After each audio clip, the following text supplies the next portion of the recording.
internet of value at Ripple, we're thinking much bigger than just cross-border payments. It's kind of like Amazon with rare books in the early days, just this market happens to be a $10 trillion market. We are at a historic turning point. Said in the past that you are doing for money what email did for communication. Moving the whole revolution forward. Take on it. There's trillions of dollars parked around the world. XRP. Is there a possibility that Ripple could take over Swift one day? Well, welcome back, ladies and gentlemen, to another episode of 24 Hours Crypto. Let's get right in today's video. This is going to be absolutely disturbing to a point where you're going to go, holy cow, how high can this go?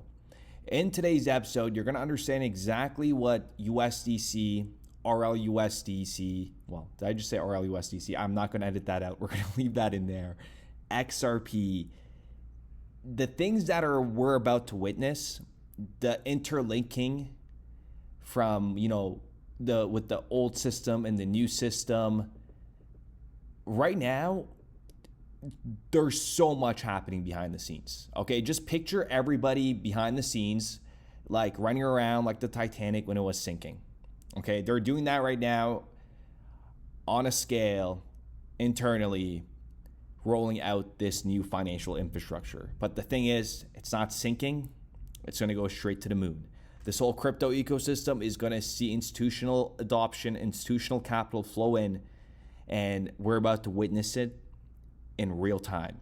So congratulations to all the pioneers and early investors, and let's continue on to today's episode where the sky's the limit. The sky's the limit, and let me know what you guys think in the comments down below of what you think the potential is for XRP.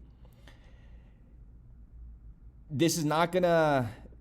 You gotta really understand that we're gonna dive deep into this, and this is like very overlooked, but it's yet game changing. And the dynamics between these two is, people need to understand this. How XRP and USDC are not competitors, same with RLUSD, but instead they're gonna scale each other. And this is why this video right here is gonna go in the history books, because it helped us uncover and understand what we're holding to another level. We have to preserve digital cash. That has to work on the open internet. It has to work interoperably with anyone, anywhere. That's how we're going to solve this problem. And I think we're really close. I mean, USDC itself we've seen over $3.5 trillion of transactions directly on the internet between counterparties. And so if we can, improve it with more scalable blockchain technologies like, Brad's company provides. And so if we can, improve it with more scalable blockchain technologies like, Brad's company provides, and we can make this extremely low cost to move, and then enable individuals with digital wallets that can interact, and you can scale into the risk, right, is the way I like to think of it. But at a base layer, if you want to solve for this problem, governments have to accept that people want digital cash. Buckle up, because at the end of this video, you'll understand why this relationship is a ticking time bomb for massive value creation, and how XRP holders might be sitting on one of the most explosive opportunities in financial history. Okay? Listen the F up. And, if you don't want to listen, that's okay, because we're going to live rent-free in your head for the rest of your life if you miss out this opportunity and you're listening to this video right now. XRP is trading handsomely at $2.09. We're not going to talk about SLT, because every time we talk about SLT, the crowd in the room gets all, they don't like it. So we're going to cover a different video on it later tonight, and it's going to be monumental. So where do I even begin? Take a look at RLUSD for a moment, $39 billion, okay? And when we go into USDC is sitting at $43 billion. So RLUSD hasn't even hit $1 billion. And USDT, 138 billion. Okay, so listen to this. The key difference here between XRP and USDC, that XRP, it's the bridge asset built for cross-border payments, okay, especially in low liquidity exotic corridors. This is going to open up a lot of minds here. Okay, USDC, it's a stable coin pegged to the US dollar, and it's primarily dominating USDC centric corridors. And RLUSD, that's, again, keep that in the back of your head.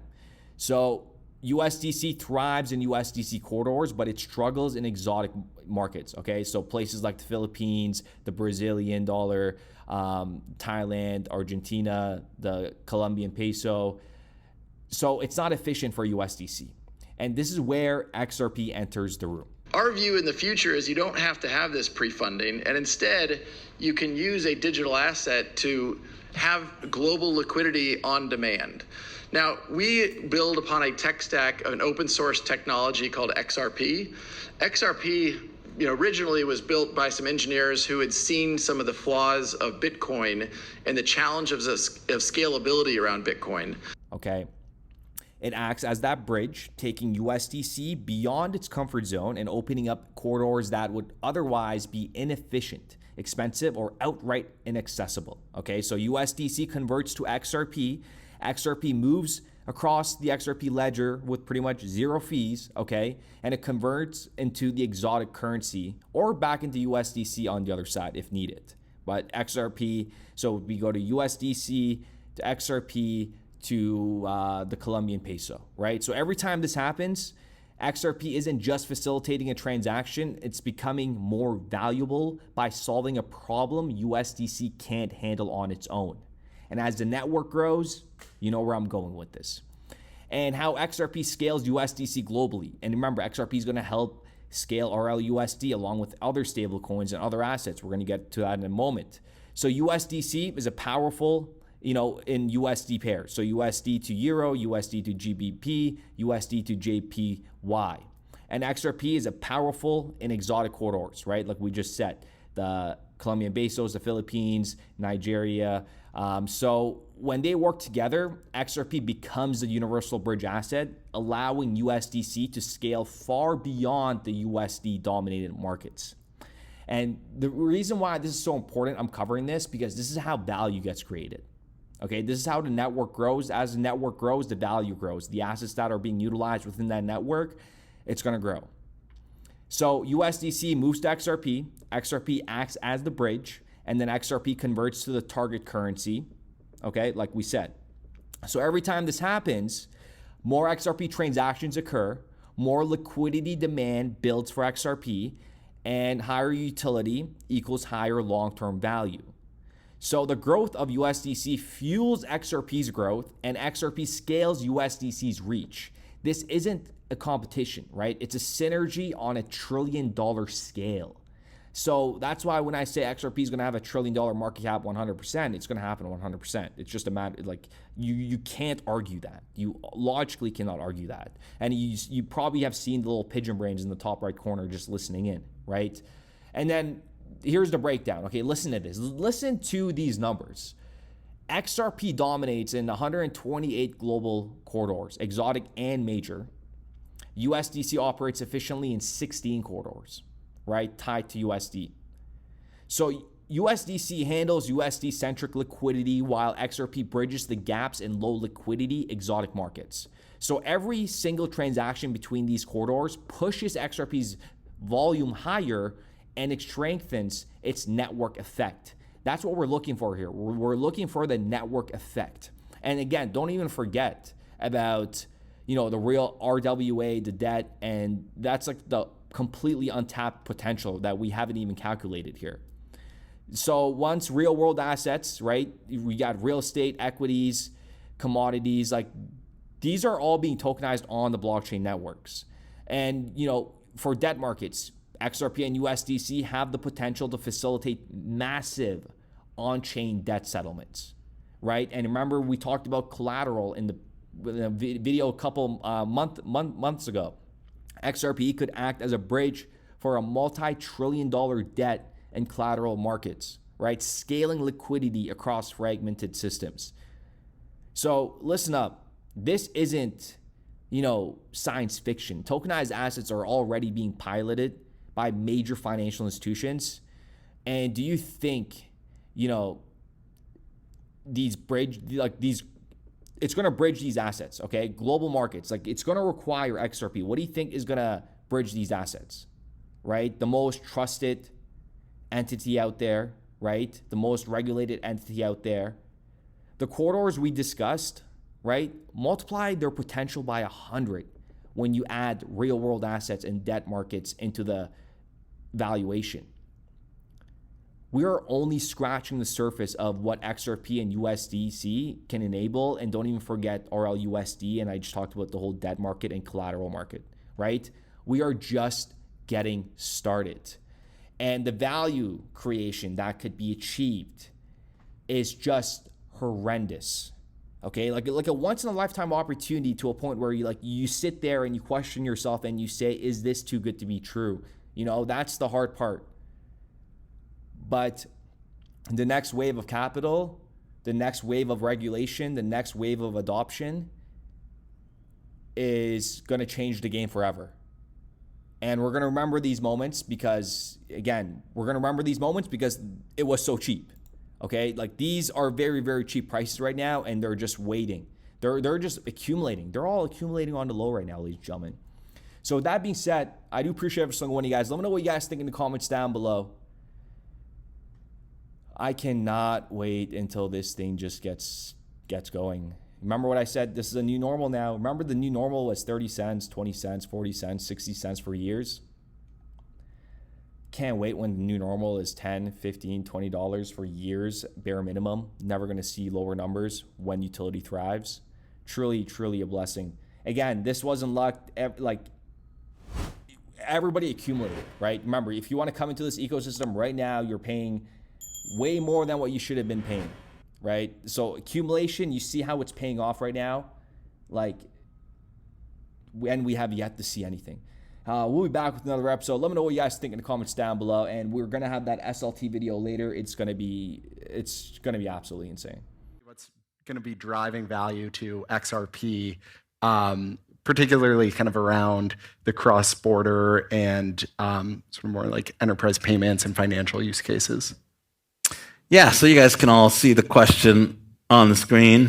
I think the big thing that's gonna keep XRP like in its central role is its privileged place on the XRP ledger.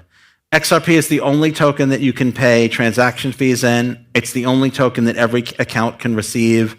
The payment engine during pathfinding always looks for XRP liquidity first, and XRP is auto-bridged through the order book, so XRP liquidity is sort of preferentially taken over to other types of liquidity just from order crossing. So XRP is always going to have a special place as a sort of liquidity tool on the XRP ledger. In the payment space, I think XRP, because of high speed, low cost, and the sort of lack of things like MEV and block producers who are trying to tax transactions, it's going to remain a good intermediary currency for international payments. Ripple's going to continue to use it for cross-border payments, where it works well. We're not going to make our customers use an inferior solution to make us happy. It's on us to make XRP, be a viable solution. But again, the big thing, I think one of the things probably motivating this is the launch of the stablecoin with the idea that one will cannibalize the other. I just want to make a point that the current use for XRP is a tiny fraction of the things that people could be using it for. The market is so early and it's impossible for us to cannibalize ourselves. It's like if an ecosystem is 1% of what it should be, trying to fight over that 1%, that's not what's going to happen, right? We want to grow the pie, and I think there's lots of room for XRP to grow, and there's lots of room for a stablecoin to grow and to be used, in different use cases. There are some use cases where volatility is absolutely fine, and of course, in some use cases like the AMM, where volatility is actually a plus. Mm-hmm. Particularly for cross-border payments, you don't have to hold the asset for very long. So if you're thinking, well, I want to use an asset for cross-border payments, but I don't want to be exposed to its volatility, there are plenty of entities who consider exposure to XRP volatility a net positive, right? There are people, if you wanted to have exposure to any cryptocurrency, whether it was XRP, Bitcoin, Ethereum, if you wanted exposure to it, you would generally pay for that exposure. That's why people hold Bitcoin, right? They want exposure to the upside. They pay for that upside. And so if you're worried about exposure to both the upside and the downside in payments, there are any number of parties who will gladly take the upside and downside, together. So it's not a barrier. with the thesis that crypto liquidity would eventually be able to support robust global payments, large payments. RippleNet was designed so that customers seeing the benefits of our fiat-based network could flip the switch to ODL once the market was mature enough. And this is exactly what's happening. Flip the switch.